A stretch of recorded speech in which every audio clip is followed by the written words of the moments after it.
Hello brothers and sisters.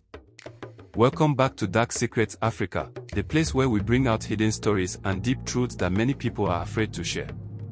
If you're new here, please hit the subscribe button, like this video, and share it with someone who needs to hear it.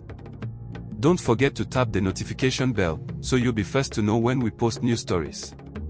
Now, let's listen to today's confession. Some people say love can make you do crazy things.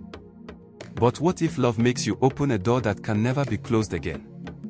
This is a true confession from a young Nigerian woman named Blessing, a woman who did something desperate to win back her boyfriend, and ended up inviting something dark into her life. It worked, but not the way she expected. What you're about to hear is not just a story. It's a warning. So listen closely, and think twice before you ever decide to mess with things you don't understand. My name is Blessing. I am 23 years old, and I live in Nigeria. What I'm about to tell you is not a dream. It's not a movie or something I heard from someone else. It is my real story, something I lived through with my own eyes, my own tears, and my own fear. If anyone had told me years ago that I would end up regretting love so deeply, I would have laughed. But here I am, telling the whole world what I did, and what it cost me. I fell in love the way a child falls into a swimming pool, fast, deep, and without knowing how dangerous it could be. His name was Daniel. Everything about him made my heart melt. He wasn't just handsome, he was kind. He treated me like a queen. He brought me lunch at work, sent me sweet messages every night, and called me just to hear my voice. He said things like, "You're my peace in this crazy world." I believed him. I saw a future with him, wedding, kids, everything. I introduced him to my mom. I even started saving names on Pinterest for our unborn children. But one day, something changed. It was like the Daniel I knew just disappeared. First, he replied late. Then he stopped replying. He didn't call for 2 days, then 4, then 1 whole week. I tried to visit him, but he wasn't home.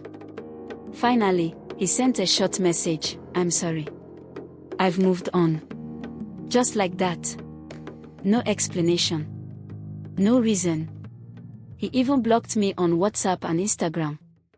My heart shattered like glass on concrete. I cried myself to sleep every night. Food lost its taste. Life lost its color. I started blaming myself. Was I not enough? Did I do something wrong?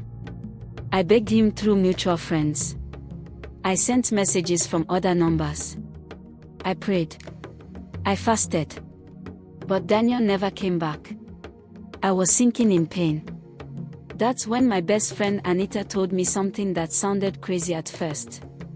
She said, "Blessing, there's someone who can help. A woman in the village. She's not just any woman, she has powers." She brought my cousin's mom back in less than 5 days. This one doesn't fail.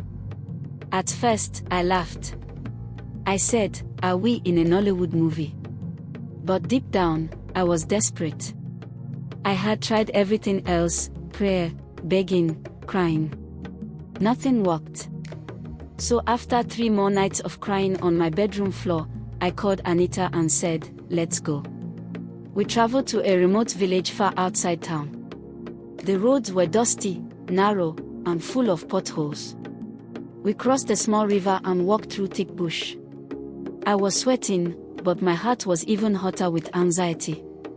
At last, we stopped in front of a small, dirty hut hidden in tall grass. It didn't even look like someone lived there. But Anita knocked 3 times and said a word I didn't understand. That's when the door creaked open slowly. The woman who opened the door looked like someone from another world. She was very old, maybe 90 or more. Her skin was dry and wrinkled like tree bark. Her eyes were red. Not from crying, but from something else, something dark. She didn't smile. She just looked straight into my soul and said, "You want him back?" I didn't speak. I just nodded like a child who'd been caught stealing. She told me to sit. Then she asked for 3 things: a clear photo of Daniel, his full name, and a red cloth. I had everything in my bag already. She took them, mixed some strange powders in a bowl, and began chanting in a language I couldn't understand. The air inside the hut became thick, like it was hard to breathe. The candle beside her flickered, even though there was no wind. Then she poured something that smelled like blood onto the photo and said, "It is done. He will return." Before I left, she looked at me with her cold eyes and said, "Whatever you see after this, don't tell anyone. Especially him." I nodded again, afraid to ask why. She smiled, the kind of smile that makes your bones feel cold. 3 days passed. And then, it happened. My phone rang. It was Daniel. I almost dropped the phone in shock. My heart was beating like a drum. When I picked the call, I heard him crying. Real tears. He said, "Blessing, I'm so sorry. I don't know what came over me. I miss you. Please forgive me. Come back to me." I was too shocked to speak. I had dreamed of this moment every night. And now, it was happening. We got back together. He became the old Daniel again, calling me, texting me, hugging me tightly. I told myself it worked. The woman was real. I was happy. For about a week. That's when things got strange. Daniel started waking up at night, sweating heavily. He said he was hearing footsteps in his room even when no one was there. He said someone was breathing beside his bed. He stopped smiling. He started staring at the wall for hours, like he was seeing something I couldn't see. He told me, "Blessing, I think I'm going mad. Something is following me. I feel like I'm being watched." His eyes became red. He started talking in his sleep. Sometimes, he would scream and say, "Leave me alone." And then something even worse happened. One night, while we were together, Daniel looked straight at me and said, "What did you do to me?"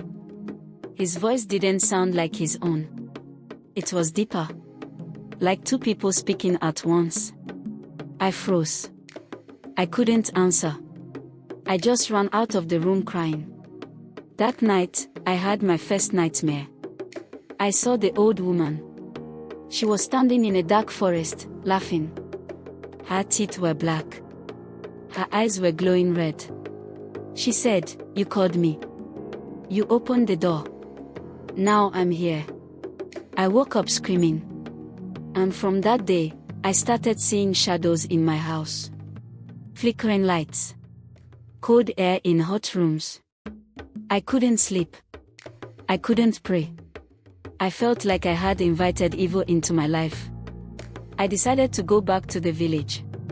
I needed answers. I needed to beg her to stop whatever she had done. But when I got there, I couldn't find the hut. The bush had covered everything. It was like the place never existed. The people in the village said they didn't know any woman like that. They looked at me with fear and confusion. Daniel's condition became worse.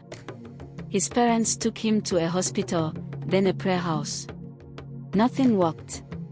He became a shadow of himself. He forgot how to smile. He forgot who he was. And me. I live with the guilt. Every single day. I wanted love. But I got regret. I wanted happiness. But I got horror. I thought I was fixing my heart.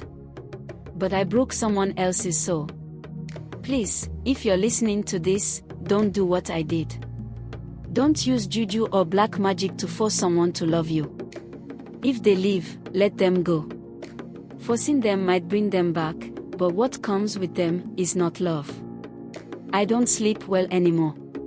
I keep hearing whispers at night. Sometimes I feel hands touching me in my dreams. I don't know what will happen to me next. But I know one thing for sure, I regret everything. Please share my story. Let others learn. Love should be pure, not poisoned. Blessing wanted her ex back. She got him. But in the process, she lost her peace, her joy, her soul. Daniel may never be the same again, and neither will she. So the next time you think about using dark powers for love, remember this story. Not all doors should be opened. Some love isn't meant to return. And some regrets never go away. Stay safe out there. And if you've got a dark confession of your own, we're listening.